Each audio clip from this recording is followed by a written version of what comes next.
તો નિર્મળ પાણી હોય એકદમ શાંત ચોખ્ખું તો તમારો ચહેરો સ્પષ્ટ ચોખ્ખો દેખાય. પણ આજુબાજુથી એ તળાવની અંદર ગંદકી આવેલી હોય અને પછી તમે એમાં ચહેરો જોવા જાઓ તો તમારો ચહેરો એમાં ચોખ્ખો દેખાય નહીં. કેમ કે એમાં મળ છે, એમાં ગંદકી છે અને ગંદકી વાળા પાણીની અંદર ચહેરો દેખાતો નથી. પછી બીજું, તળાવની અંદર પાણી ભરેલું છે, ચોખ્ખું છે, ચલો, પણ એમાં જો તમે પથ્થર નો છો અને જો અંદર તરંગ ઉઠતા હોય, પાણી હલતું હોય, તો હલતા પાણીમાં પણ તમારો ચહેરો દેખાય નહીં. મન અસ્થિર જો હોય ને આડું ઓળું દોડતું હોય, ભાગતું હોય, તો પણ તમારા સ્વરૂપની ઝોકી તમને થાય નહીં. એક દર્પણ છે, પણ દર્પણ જો તમારા હોમે રાખીને તમે ચહેરો જોવા દો, પણ દર્પણ જો ઓમ ઓમ હલે જતું હોય તો ચહેરો ચોખ્ખો દેખાય નહીં. એમાં ચિત્ત છે ને આડું ઓળું દોડતું હોય તો ચહેરો દેખાય નહીં. અને તીસરું, તળાવ ગમે એટલું નિર્મળ ચોખ્ખું પાણી હોય, પણ એના ઉપર જો કઈક ઢોચેલું પડ્યું હોય, એના ઉપર જો ઢોકનું ઢોચેલું હોય તો પણ કેસે દેખાય નહીં. કેમ કે આવરણ છે ઉપર.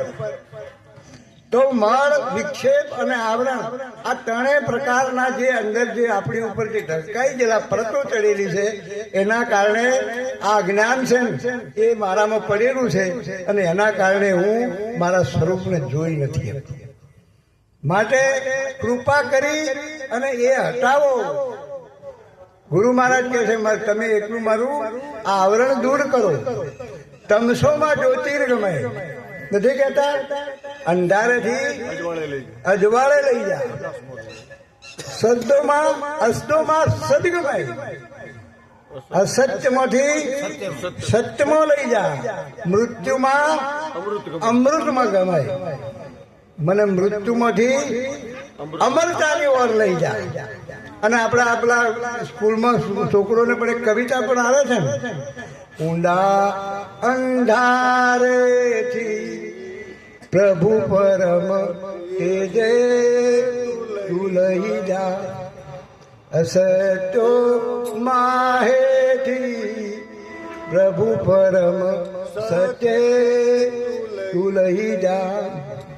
ઊંડા અંધકારમાંથી હે ગુરુ મહારાજ મને પરમ તેજમાં લઈ જાઓ, મારામાં જ્ઞાનનો પ્રકાશ કરો. એટલા માટે ઘટ અંધિયારી નેન નહીં સુજે, મારી ઓખોને કઈ ઉસતું નથી. કેમ કે એટલો બધો અંધકાર છે. એ અંધકાર હે ગુરુ મહારાજ તમે હટાવો કૃપા કરીને. પછી કહે છે કે વિસ્કી રહે જન્મ જન્મ કા સોવલ મનવા, શબ્દન માર જગા દીજો ના. આ મારો જે મારું મન છે ને, જન્મ જન્મથી હુરેલું છે. હુરેલું છે મતલબ જાગ્રત નથી, ઊંઘમાં છે. શામાં ઊંઘમાં છે? કઈ ઊંઘમાં છે? અજ્ઞાનની અથવા તો મોહની આ ઊંઘની અંદર પડેલું છે. એ હોશમાં જ નથી, બેહોશમાં છે.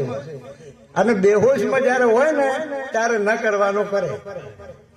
જો હોશમાં પૂરેપૂરું હોય તો જે કરવાનું છે એ જ કરે. પણ બેહોશીમાં હોય ને ત્યારે એને વિવેક રહેતો નથી. આ કરવું કે ના કરવું એની ખબર પડતી નથી. એટલે આપણે જૂઠું બોલે છે અને ચોરી કરે છે. આપણે જૂઠું બોલે છે, ચોરી કરે છે, બરાબર. પછી બીજાનો હક મારવાની કોશિશ કરે છે. શાના કારણે? આપણે હોશમાં નથી. હોશ વાળો કોઈ દાડો જૂઠું બોલે, હોશ વાળાના મનમાં ચોરીનો વિચાર આવે, હોશ વાળાના મનમાં કોઈ દાડો બીજાની નિંદાનો ભાવ આવે નહીં. આ બધું બેહોશીમાં થાય છે. હું જાગતો નથી, ઊંઘેલું છે મારું મન જન્મો જન્મથી. આ જન્મો જન્મના જે વિકારો છે ને એ મારા મનમાં પડેલા છે. એટલા માટે કઈ સારું કરવાનું હુજતું નથી. પરંતુ શબ્દનો માર જગા દીજો. એ ગુરુ મહારાજ એવો શબ્દ, એવો બોજ મને આપો. શબ્દની ચોટ એટલે બોજ. બોજ મને એવો આપો કે મને આ વસ્તુનું ખ્યાલ આવી જાય કે શું કરવા યોગ્ય છે અને શું નથી કરવા યોગ્ય. મારી જે બેહોશી છે ને બેહોશી મટી જાય અને મારી જાગ્રત અવસ્થા આવી જાય.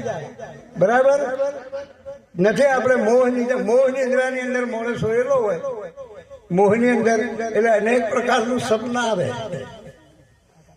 ઊંઘમાં ઊંઘેલો માણસ હોય ને એટલે સપના આવે. બરાબર? અને સપનામાં શું આવે? સપનામાં શું આવે? એટલે આપણે આ બધા જે મોહની નિંદ્રામાં, જ્ઞાનની નિંદ્રામાં ઘૂરેલા છે ને એટલે આપણને આ બધા સપના આવે છે. આ સંસારની અંદર આપણને બધું સ્વપ્ન રૂપ દેખાય છે. માટે કે છે આ નિંદ્રામાંથી મને જગાડી અને મને હાથું ભોન કરાવી દો. વસ્તુ તો સ્થિતિ શું છે? વિસ્કી લહેર ઉઠે ઘટ ભીતર, અમૃત બૂંદ ચુગાડી દો. ઘટની અંદર વિષની લહેર ઉઠે છે. શામાં ઉઠે છે? આ મનમાં. ઘટ અંતર મનની અંદર વિષની લહેર ઉઠે છે. વિષ એટલે વિષય, વિષ એટલે વિષય ભોગોની લહેર છે. મનને ગમે એટલું પકડી રાખું, પણ ભોગો તરફ દોડી જાય છે. અનંત પ્રકારના ભોગ છે. આ સંસાર પૂરેપૂરો પોચ વિષયોથી ભરેલો છે. રૂપ, રસ, શબ્દ, સ્પર્શ અને ગંધ. દુનિયાનો કોઈ પણ પદાર્થ એવો નથી કે આનાથી અલગ હોય. અને જો મારી દ્રષ્ટિ પડે છે તો કોઈ ને કોઈ તો આવી જ જાય. કોઈ તો રૂપ આવી જાય છે, કોઈ તો રસ આવી જાય છે, કોઈ તો ગંધ આવી જાય છે અને કોઈ તો સ્પર્શ આવી જાય છે. જો દ્રષ્ટિ દોડે છે તો કોઈ ના કોઈ વિષય મને લાગુ પડી જાય છે. વિષની લહેર ઉઠે ઘટ ભીતર. બરાબર? અમૃત બૂંદ ચુગાડી દો ના, મને અમરતાનો બોધ કરાવી દો. અમૃત બૂંદ એટલે અમરતાનો બોધ કરાવી દો. મારું મન વિષયોમાંથી પાછું વળી અને મારા પોતાના સ્વરૂપમાં લાગી જાય. બરાબર? એવું કઈ ગુરુ મહારાજ કૃપા કરીને મારા ઉપર કરો. ગહરી નદિયા બહે ધારા, અબકી ખેહ નિભા દીજો ના. ગહેરી નદીયા, આ મનની નદી છે ને, અતિ ગહેરી નદી. તરંગો ઉઠે છે એની અંદર વિચારોના તરંગો ઉઠે છે. ઈચ્છાઓ, કલ્પનાઓ, ધારણાઓ, માન્યતાઓ મનમાંથી ઉભી થાય છે ને? આ બધી કલ્પનાઓ મનમાંથી થાય છે. એટલે મનના તરંગો એટલા વેગ વાળા છે કે એની અંદર ભલ ભલા ડૂબી ગયા છે. નદી તરે, નાળા તરે, સાત સમુદ્ર તરે જાય, પણ ખાઈ અંગુલ ચારકી ઇનમે ગોઠા ખાય. મોટા મહાસાગરના તરવા વાળા છે ને એ આ 4 ઓગળની ખાઈમાં ડૂબી જાય. મહાસાગર તરીને જે બહાર નીકળી જાય ને એ આ મનની ખાઈમાં ડૂબી જાય. 4 ઓગળની ખાઈ એટલે મન, બુદ્ધિ, ચિત્ત ને અહંકાર. આ 4 ઓગળની ખાઈમાં આવી અને ડૂબી જાય. દુનિયામાં વિશ્વ વિજેતા ગમે એટલા હોય પણ મન આગળ સાહેબ હારી જાય. દુનિયા જીતવા વાળા સિકંદર જેવા પણ મન આગળ હારી જાય. મને એમને પસાડી ન જાય. એટલે મનની અંદર ભયંકર તરંગ ઉઠે છે. વિચારોના તરંગો છે, વિષય વાસનાઓનું જોર છે. એટલા માટે આની અંદર ગમે એવા ડૂબી ગયા. કે પાર લગાડી દો, મને પકડી અને આ મારી જે નૈયા છે ને એના તમે ખેવટ બની જાઓ અને મને બહાર કાઢો. ગો ગોચર જહાં લગ મન જાય સો સબ માયા જાનું ભાઈ. આ મારું મન છે ને, ગો એટલે ઇન્દ્રિય અને ગોચર એટલે વિષય. આ વિષયોની અંદર હરવી જતું રહેશે. બરાબર? વાસનાઓમાં લિપ્ત થઈ ગયેલું છે. અને એટલા માટે સાહેબે કીધું મન શાયર મનસા લહેરી બૂढ़े બોત હજે તામે તાસે જા બચીએ છીએ જાકે હૃદય વિવેક. મન શાયર, મન જેવો મોટો કોઈ દરિયો નથી આ દુનિયામાં. અને મનસા લહેરી એની અંદર જે વિચારો છે ને એ લહેર છે. એમાં ઘણા ભય ડૂબી ગયા. પણ જેના હૃદયમાં વિવેક છે એ એમાંથી તરીને બહાર નીકળી ગયો. અને જો વિવેક લાવવો હોય તો તો સદગુરુના શરણમાં જવું પડે. એના મળે એમ નથી. વિવેક બુદ્ધિ જો વિવેક દ્રષ્ટિ જો સુધી જાગૃત ન થાય તો સુધી તમે અમરથી તમે તરી શકો એમ નથી. અને એટલા માટે ધર્મદાસે પછી કીધું કે ધર્મદાસની અરજ ગોસાઈ અબકી ખેપ નિભાડી જોના. આ છેલ્લો હવે મારા પાસે બીજો કોઈ ઉપાય નથી. આ છેલ્લો ફેરો છે, છેલ્લી ખેપ છે. આટલી ખેપ મહેરબાની કરી અને તમે અમે મારી પૂરી કરી દો, સુધારી દો. કેમ કે બીજી હવે બીજો કોઈ આરો છે નહીં. જો આ પળ ચૂકી જો તો પછી બીજી કોઈ તક મળવાની નથી. ક્યારે મળે હવે કોઈ નક્કી નથી. અને આવો સંજોગ મને મળી ગયો છે. મનુષ્ય જન્મ મળ્યો છે, સમર્થ સદગુરુ મળ્યો છે, બરાબર. અને મને મોક્ષની ઈચ્છા થઈ છે. મને મોક્ષની ઈચ્છા થઈ છે.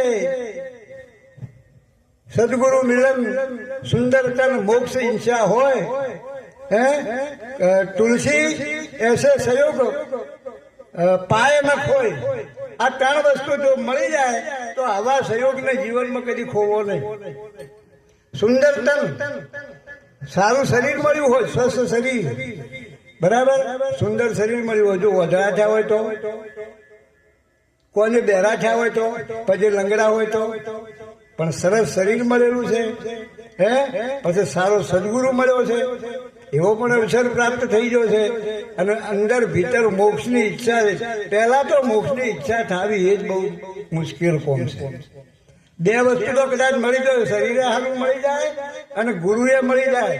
પણ જો અંદરથી મોક્ષની ઈચ્છા ના થાય, મારે બહાર નીકળી જવું છે, આ ભવસાગર તરી જવો છે, જો એવી ભાવના જો પેદા ના થાય ને તો કોઈ ના વળે. ઘણા ગુરુ કરીને થાતી જાય. ગુરુ કર્યા વખત પછી કોઈ ના વળે. જો મોક્ષની ઈચ્છા જ ના હોય તો ઘણા ગુરુ કરીને ઘેર બેસી ગયા, પણ એમ કલ્યાણ થાય. આ ત્રણ વસ્તુ થવી જોઈએ.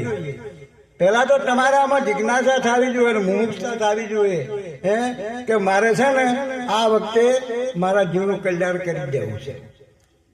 અને આવો જો સુયોગ મળી જાય તો કે છે એને ખોવાનો નહીં. એટલા માટે કે છે કે આ છેલ્લો ફેરો છે, અબકી ખેહ નિપાડી જો.